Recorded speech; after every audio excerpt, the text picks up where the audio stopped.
excuse for this, but today, all day, I'm typing July when I have to put the date on things. And I was like, okay, is this because it's a trick? Not it's sure where cold? that's coming from. Yeah, that's kind of a culture shock. Yeah. Like, Should I even admit that? Wishful my thinking, gosh. maybe. Yeah, I know, Yeah, right?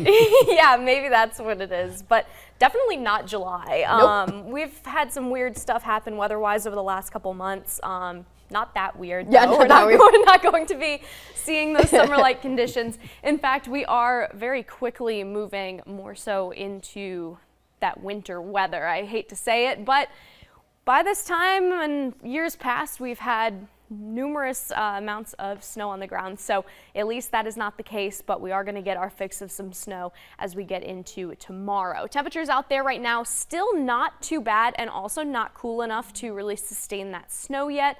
We are going to continue to drop over the next couple of hours, and it'll be a pretty quick drop once we get there. Tomorrow, high temperature only 31. We'll be dropping into the 20s at some point tomorrow too. Could even be looking at the teens as we get further on into the 10-day forecast. But let's not get ahead of ourselves. Let's look at what we have going on out there right now. Couple of areas starting to see little pops of winter weather. Again, this is going to have to bring that temperature down a little bit more before we're really able to see this happen in all snow.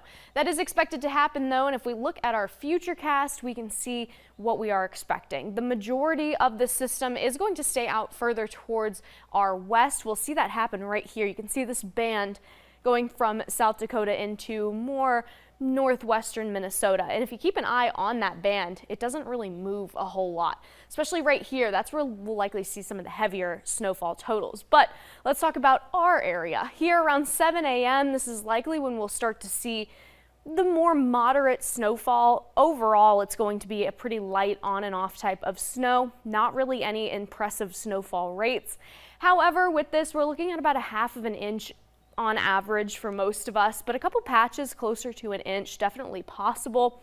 It's going to be hard to really pinpoint those areas that see that heavier snowfall, but again, that's just kind of comparatively. Most of us really aren't going to be seeing anything super impressive.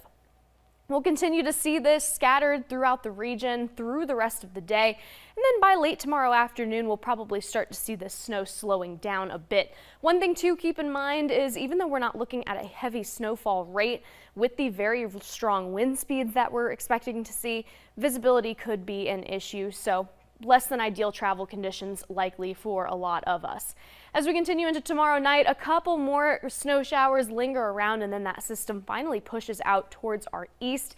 Tonight, 31 is that low. We will just continue to drop back down. Again, the high tomorrow, also 31, as we just continue that cool down. Wind out of the west around 15, 20, 25, even some gusts closer to 35 or 40 miles an hour. So breezy and cold, and that on and off snowfall. Those windy conditions lingering through Thursday. We get a little bit of a break Friday, but those temperatures remain on the cooler side, especially closer to Thanksgiving.